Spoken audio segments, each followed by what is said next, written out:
one more time, guys. Go get me my burger. All right, back to you on the stage, and have a good one. Okay, thanks, Ruben. See you in a while.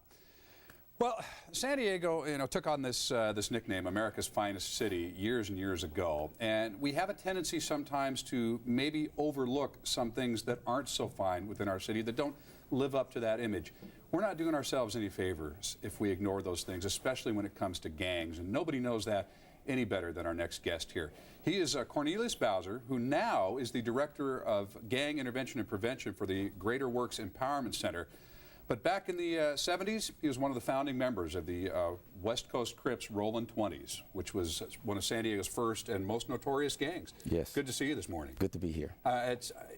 When you say good to be here, you probably, in some sense, literally mean good to be alive. Amen. That's right.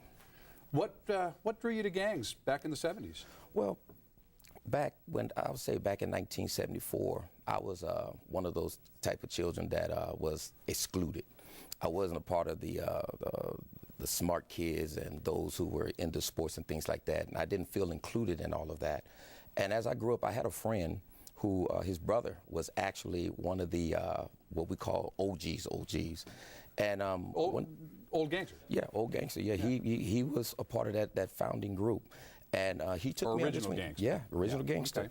He took me under his wings and began to mentor me in gangbanging. And I mean, I felt, when I got involved in gang, I felt like I was a part of something. And I felt like this was my family. And from there, it just took a life of its own, from the drugs and to the violence and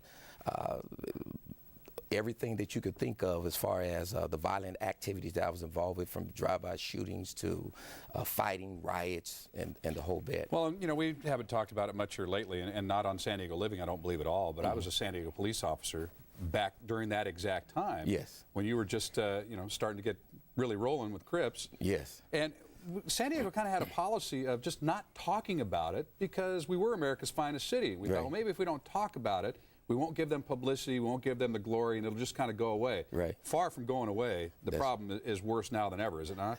Absolutely. And back when I started banging, there was only a few gang sets that was out there. You had about maybe 4. And when I got out of gangs in 1984, it just began to escalate. And now today, it has gotten way worse with the crack epidemic, and young kids can get out there and sell that dope and make a lot of money, and a lot of gangbangers are connected with that, and so it has really gotten worse. Now, when you got out, I mean, yes. You got out, you're still alive, and we've Yes. heard horror stories about people trying to get out, right? And the gangs won't let them out. Right. How were you able to walk away, and why did you make the decision? Well, I was able to walk away because even today, my homies that's out there on the streets, they still see me as their homeboy. They don't see me as someone that betrayed them. They know that I'm not a gangbanger anymore. They know that I'm got my life together and I'm trying to live a different lifestyle, but they still see me as Wacky Corn, the homeboy, or what have you. What triggered me to get out of the gangs is when my girlfriend got pregnant with my first son, or actually my first child, Shaphat Bowser, and when she was pregnant with him, that really started opening my eyes. And I remember being on the phone one day arguing with a rival gang member, and he said, if I see you walking down the street, I'm going to kill you, I'm going to kill your kids and whoever else is with you. And that really started making me think. And when my son was born, I remember sitting at a bus stop on the rival side of town, and some rival gang members drove by, and I had my gun in my diaper bag, and I remember unzipping it, as in, if they come back, it's going to be on. But then I kind of woke up and realized, wait a minute, you have your son and your girlfriend here with you. What if somebody get killed? And I got scared.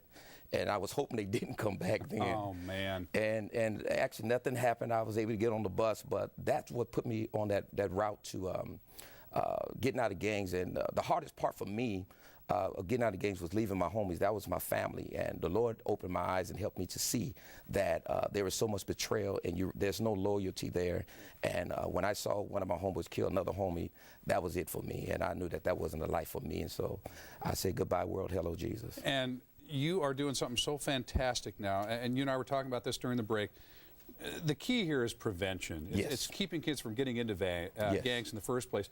What is the lock-in event? The lock-in youth retreat that we're having on tomorrow, that is centered around, we're dealing with at-risk youth. Our primary age for the lock-in will be from 12 to 17 or middle school and high school. And basically what we're dealing with there is we have them to come in and interact with professionals and role models. We have 5 concepts that we deal with. The first concept is we deal with awareness. Who am I? And what is my cultural identity? And then second is we do a assessment. What resources are available to me? And then acceptance. I must be responsible for the direction of my life, the purpose and direction of my life. And then fourth, we have aims. I must set limits and set goals and limits in my life. And then number 5, we deal with action. I must set agenda steps to take in order to be a positive and productive member of my community. So you get them a plan at the same time that you're trying to show them a better way. If folks want to participate, you'll take kids whether they're there voluntarily or packaged or sent. That's right.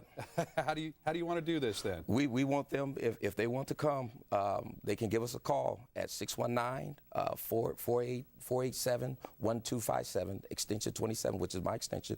We'll be at 138 28th Street in San Diego, California. They can either call us today or come down at 4 o'clock tomorrow and register their kids, and we'll take them from there. And folks, we'll put a link at our website so that you can get in touch with Cornelius and the fine work that you're doing. Thank you. God bless you, man. Keep it up. Thank you.